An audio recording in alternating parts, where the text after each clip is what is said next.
አግባብ ያለውን አመለካከት እንዲያጋራን ጠይቀናል። ከሱ ጋር ያደረግነው ቆይታ ወደ እናንተ ይደርሳል። ከመጽሐፍ ገጾችን እያደመጣችሁ አሁንም ቆይታ አድርጉ። አቤኔዘር ታዬ ከደራሲ ይላቅ ሻሮ ጋር ያደረገችው ቆይታ ይቀጥላል። ይላቅ ሻሮ ባላለው እንደ መጽሐፍ ያስታወቀኝ አሁን በአማዞን ላይም እየተሸጠ ያለ በአፍሮሪድ ግዙፍ ዲጂታል ሰርቪስ መዘክረ ህይወት ነው።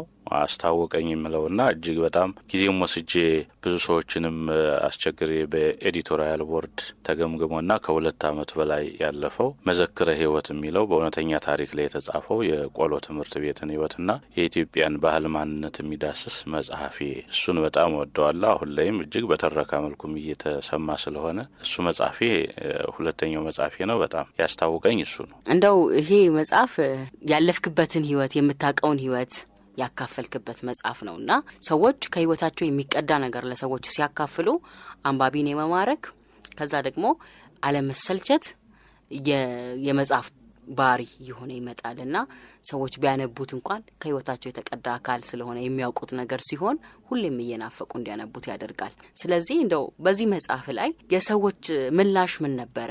አንተስ በርግጥ እውነት ያለፍክበትን ህይወት ነው ወይ የጻፍከው? ከፊል ነው። እንግዲህ በዚህ ዓለም ላይ የሚጻፉ ልብ ወለዶች ወይም እውነተኛ ታሪኮች የሚባሉት ከፊል እውነታ ከፊል ልብ ወለድ ነው የሚሆኑት። ይሄ የኔ መጽሐፍ መዘክረ ህይወት እውነተኛ ታሪክ ላይ የተመሰረተው ግን 75% እውነተኛ ታሪክ ስለሆነ የኔንም ህይወት ይዳስሳል። ገጸ ባህሪው እጅግ በጣም ውስብስብ ነበረ። አጸፋው ሰዎች ጀምረውት ይሄን መጽሐፍ በነገራችን ላይ ዝም ብለው የሚያድሩ ሰዎች የሉም። ሳይጨርሱት እንቅልፋቸው ነው የሚያድሩት። ይህን መጽሐፍ ያነበቡ ሰዎች እንደው ምስክር ይሆኑኛል። አንዱ ገጸ ባህሪ ወደ ኋላ አስቀርቸዋለሁ ወይም በሞት አሰናውቸዋለሁና ዘላቂ ገጸ ባህሪ እንዲሆን እየፈለጉ ነበረ ከኋላ ያነቡ የነበረ ሰዎች። ግን ዘላቂ ከሆነ ቀጣይ ሁለተኛ ፓርት መጽሐፍ ሊኖረው ስለሚችል እኔ ደግሞ በአንድ መጽሐፍ ነው ያስቀረውት። ለዚህ ስድብ ሁሉ አለው። እንደውም ይሄ አንድ ፊልም አይተሽ አላምርሽ ሲል ተናደሽ የሆነ ነገር የምታረጊው የለም እና ይሄ መጽሐፌ ያደኩበትም ነው። እጅግ በጣም የእውነተኛ ታሪክ ነው። ለዚህ አንቺም አንብበሽዋል ብዬ አስባለሁ። መዘክረ ህይወትን የተሰጠኝ አጸፋ ያዩትም ሰዎች ከጅማ ዩኒቨርሲቲ የአማርኛ ቋንቋ ዲፓርትመንት ጀምሮ በጣም ቬሪ ጉድ በሚያሰኝ ሁኔታ ነው የታየውና ጥሩ መጽሐፌ የምለው አንዱ ይሄ ነው። እንደው ከመጽሐፉ ክፍል የተወሰነች ሐሳብ አድማጮች ብናደርስ እንዲያነቡትም ስለሚጋብዝ አንዷ ባለ ታሪክ ወርቅአለም ትባላለች። ያላቻ ጋብቻ ቤተሰባቸው ሊፈጽም የነበረውን ያንን ነው የጻፍኩት እውነተኛ ታሪክ እና በብዛት ደግሞ ያቀነቀነው ገጸ ባህሪው ጣና ሐይቅ ላይ ስለሆነ እሷን እንደው ዝም ብዬ ቀንጨብ አድርጌ ላንብባት።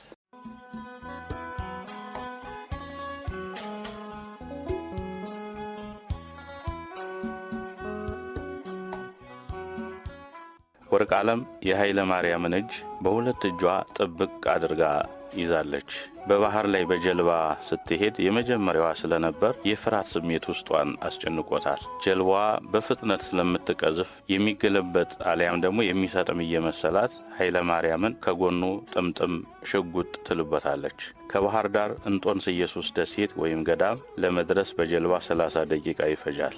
እስከሚደርሱ ድረስ ግን ውስጧ እየተጨነቀም ቢሆን ስለሚሄዱበት ደሴት ወይም ገዳም መጠየቅ ፈለገች። በነገራችን ላይ ወደ ዘጌ ገዳም ከመሄዳችን በፊት ስለ ዘጌ ገዳም ማወቅ ፈልጋለሁ አለች።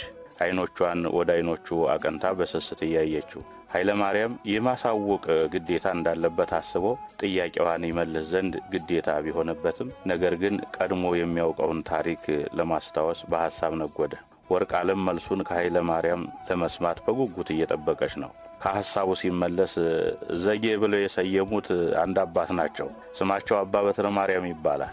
ከዳጋ እስጢፋኖስ ተነስተው በደንገል እየቀዘፉ ሲመጡ ደንገሉ ተቀደደባቸውና ከዛም በኋላ ዘንጋቸው ወይም በትራቸውን ባህሩ ላይ ጣሉት። በጀልባም እንደ ጀልባ ሆኖም ስለተሻገሩ ዘጌ ዘንግ ያሻገረች ሲሉ ዘጌ ብለው ሰይመውታል ብሎ መለሰላት።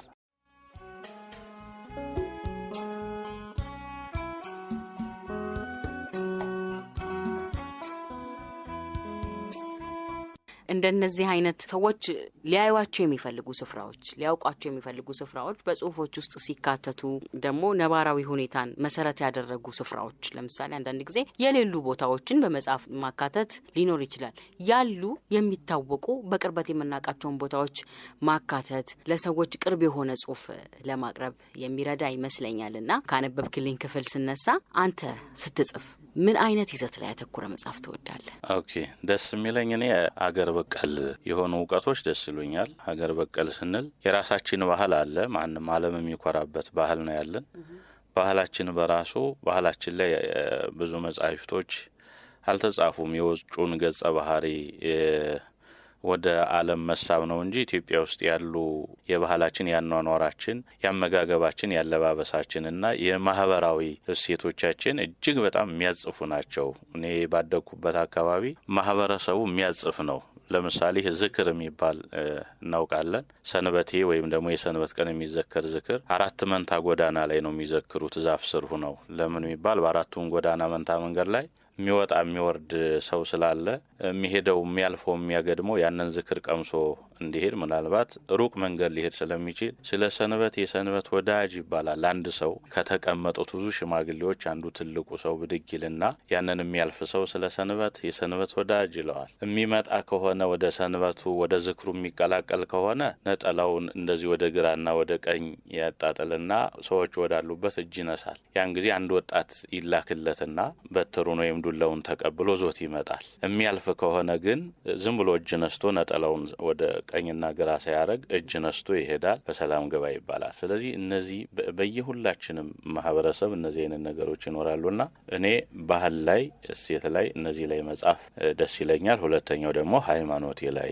ብጽፍ ደስ ይለኛል። እነሱንም እየጻፍኩ እገኛለሁ። መልካም እንግዲህ እንደ አንድ የስነ ጽሁፍ ሰው ያለንን ባህል ያለንን እንቁ ሀብቶች ሀገር በቀል እውቀቶቻችንን ተጠቅመን ጽፈናል ወይም ደግሞ በርካታ መጽሐፍቶች በዚህ ዙሪያ እየታተሙ ነው ብለህ ታስባለህ? አሉ ብዙ ባይሆንም እኔ አገር በቀል ጥሩ እውቀቶች የሚመስጡኝ አሁን የኢትዮጵያን ገዳማትና ቦታዎች እኔ ዙሬ አይቻቸዋለሁ። ከአንዴም እስከ 4 ድረስ እጃለሁ።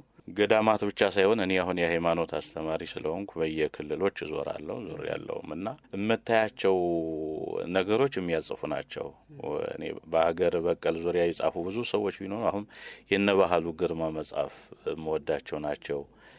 ፍቅር እስከ መቃብር አሁን ደግሞ የዶክተር አለማየሁ ዋሴ መጽሐፍ እነ ዝጓራ እነ መጓ ጣና ዙሪያና የሆነ ቦታ ላይ የተጻፉ ናቸው። አሁን አንበበሻቸው እንዳላነበበሻቸው ድገም የሚያሰኙ ናቸውና ለዚህ ባህላችን የሚያጽፉ ናቸው። ብዙ ሰዎች ጽፈዋል። ግን ብዙ የሚወደዱ መጽሐፎች አይተሽ ከሆነ በባህል ላይ የተጻፉ በሀገር በቀል የተጻፉ ናቸው። ለዚህ አሁን ፍቅር እስከ መቃብርን የሚተካ መጽሐፍ የለም። ለምን የተጻፈው እዚሁ እንደውም ሀገርህን ወቅ የሚል በፊት አንድ ፕሮግራም ነበር። አሁን እነ ሄኖክ ጋዜጠኛ ተጓዥ ነቃሽ እንትን የሚላቸው። ስለዚህ እነዚህ አይነት ነገሮች ቢሰሩ አሁን ፊልሙ ፍቅር እስከ መቃብር ተደረሰ ሲባል እኮ ሰው ሁሉ ቴሌቪዥኑን የከፈተ ያኔ ነው እና ያጓጉናል። በተለይ ድሮ ታሪክ፣ ወግ፣ እሴት ከስያሜያችን ጀምሮ ያለው ነገር እጅግ በጣም ደስ ይላልና ብዙ ሰዎች ጽፈዋል ብዬ አስባለሁ። ግን የታሰበውን ያህል አልተጻፈም። ስለ ሌሎች መጽሐፍቶችህ እናውራና እንደው ይላቅ ከጻፋቸው ስራዎች ማንበብ ካሻቸው ምን መጽሐፎች አሉ? ጥቆማ ማንበብ ብትሰጥ። የመጀመሪያ መጽሐፌ በነገራችን ላይ አቅሌሳያ የግጥም መድብል ነች እና እሷ መጽሐፍ በኢትዮጵያ ሬዲዮ ነው ብዙ ጊዜ ያስተላልፋን ነበር እና አበራ ምንውየለት በነገራችን ላይ በዚህ አጋጣሚ አበራ ምንውየለት ሁልጊዜ የሚያስታውሰኝ ጋዜጠኛ ነው። ስለዚህ መጀመሪያ መጽሐፌ አቅሌሳያ ናት። አሁን ገበያ ላይ በብዛት የለችም። 2003 ላይ ነው የታተመች። ግን አሁንም እምልሽ በጣም የምወደው መጽሐፌ ይሄ መዘክረ ህይወት የቆሎ ተማሪ ህይወትና ያላቻ ጋብቻ በላልበላሃል ልጅህን ለልጅህ ወግና ታሪክ ያስገድዱ መድፈር ጠለፋ በጠቅላላው ያለበት ስለሆነ ይሄ መጽሐፌ አሁንም ትረካውንም በየቀኑ ነው የምሰማው። እሱ ደስ ይለኛል። ይሄ ሁለተኛው መጽሐፌ ነው። ሶስተኛው ደግሞ በጎ ህሊና ነው። በጎ ህሊና መጽሐፍ አሁን ጥሩ ደረጃ ላይ ነው ያለች። አሜሪካ ያሉ ጓደኞች ነው ያሳተሟት። ሁለተኛ እትም ላይ ያልታተመችም ገና በጎ ሕሊናም ያው ሰው ሲፈጠር በነገራችን ላይ ክፉ ሆኖ አልተፈጠረም። በሚውለው ውሎ በሚማረው ትምህርት ነው ሰው ክፉ ምንም እየሆነ የሚመጣውና በዛ ዙሪያ ነው የጻፍኳት። አራተኛው ደግሞ መሰረተ ክርስትና ነው።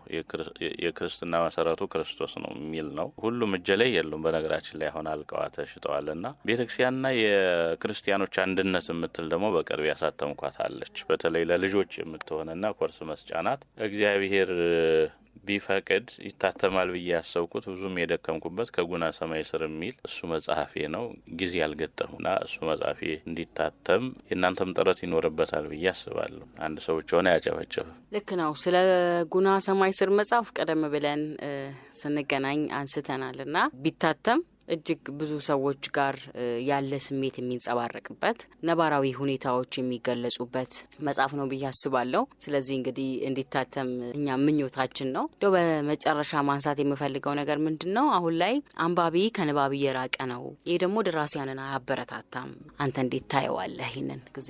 የውዥንብሩ ጊዜ ያልፋል ብዬ አስባለሁ። በዩቲዩብ በመሳሰሉት ጊዜ ባመጣቸው ማህበራዊ ሚዲያዎች መጠቀሙ እንዳለ ሆኖ ነገር ግን አሁን አብዛኛው ሰው የሚያነብ አይተሽ ከሆነ በኮምፒውተር ወይ ደግሞ በላፕቶፕ በስልኩ ነው የሚያነብ። ያ ደግሞ አካላዊ ጉዳት እያደረሰ ነው። የብዙ ወጣቶች አይን አደጋ እየደረሰበት ነውና አንድ ኢትዮጵያዊ ምሁር ያላነበበ አይምሮ፣ አጥር የሌለው ቤት፣ ድንበር የሌለው ሀገር፣ ልብስ የሌለው ሰውነት እነዚህ አራቱ ለአደጋ የተጋለጡ ናቸው በማለት ተናግሯልና ያላነበበ አይምሮም ነገ ለሚጠየቀው ጥያቄ ሁሉ መልስ መመለስ አይችልም። ስለዚህ አጭር ይሆንበታል። የሰማትን የሚናገር ሰው አጭር ይሆንበታል። ያነበበ ሰው ግን ተከራክሮ ማንም አይረታውም። ተጽዕኖ ፈጣሪ ናቸው የሚባሉ ሰዎች ያነበቡ ናቸው እንጂ እንዲሁ ዝም ብለው በድንገት ተናግረው ሰውን ያስደመሙ አይደሉም። ያነበቡ ሰዎች ከነምስክሩ ከነማስረጃው እያቀረቡ አንቀጽ እየጠቀሱ ያስረዳሉና እናንብ። ነገ ይሄ ሁሉ ነገር ሊቀር ይችላል። ያነበበ ሰው ግን ነገ ተሻጋሪ ይሆናል። ሀሳቡም ተሻጋሪ ስለሚሆን እንደኔ እናንብ። አይናችን ከንባብ አይወዝን እላለሁ። በነገራችን ላይ እኔ ንባብ የጀመርኩት ጅማ ፐብሊክ ላይብራሪ ፈረንጅ አራዳ ነው። አሁን ደግሞ ለንባብ ምቹ የሚሆን ተሻግሯል ወደ አወይቱ። ለንባብ ምቹ የሚሆነው እዛ ውስጥ የድሮ መጽሐፎች ነው ያለው። ነገራችን ላይ እነ ባህሉ ግርማ መጽሐፍቶች አሉ፣ እነ ፍቅር እስከ መቃብር አሉ። የድሮዎችን ነው አሁን ዘመን ተሻጋሪ የምላቸው። እነሱን መጽሐፎች ማንበብ እነ ተክለ ጻድቅ መኩሪያ ሀገርንም ማወቅ እንዲቻል እነዚህ ትልልቅ መጽሐፎች ስላሉ ግን ባህሉ ግርማንና ፍቅር እስከ መቃብር፣ ወንጀለኛው ዳኛ፣ የህልምዣት የሚባሉትን እነዚህ መጽሐፎችን ወጣቶች ቢያነቡ ረጅም ርቀት ይሄዳሉ፣ ጥሩ ራዕይ ይኖራቸዋል ብዬ አስባለሁ። የድሮዎችን ነው አሁን ሪፈር ማረገው። እነሱን መጽሐፎች አንብቡ፣ እናንብብ። ጅማ ለሚያነብ ሰው ምቹ ነው። ጫካው ምቹ ነው። ማንበቢያ ቦታዎቹ ምቹ ናቸው። መጻሕፍትም የሉም እንዳንል ከመንፈሳዊ እስከ ዓለማዊ ድረስ ብዙ መጻሕፍቶች አሉ። ስለዚህ አሁን የጅማ ገጽታ ደግሞ እየተቀየረ ድሮም ለንባብ ሳቢ ነበሩ እና ወይቱ አሁን ደግሞ እጅግ ሳቢና የሚመስጡ ቦታዎች አሉ። ለማንበብ ዝግጁ የሆነ ሰው ጅማ ከተማችን ታምራለች። ስለዚህ የፈለግሽው ቦታ ብትሄጅ አንድ ጥላ ስር አርፈሽ የምታነቢባቸው ጥሩ ቦታዎች ምቹ እየሆኑ ስለሆነ እንግዲህ እንደ አንድ ደራሲ እናንብብ ባይነኝ። በጣም ነው የማመሰግነው ለሰጠህን ጊዜ። እግዚአብሔር ወልድ ቅዱስ ከድንግል ተገኘ ክርስቶስ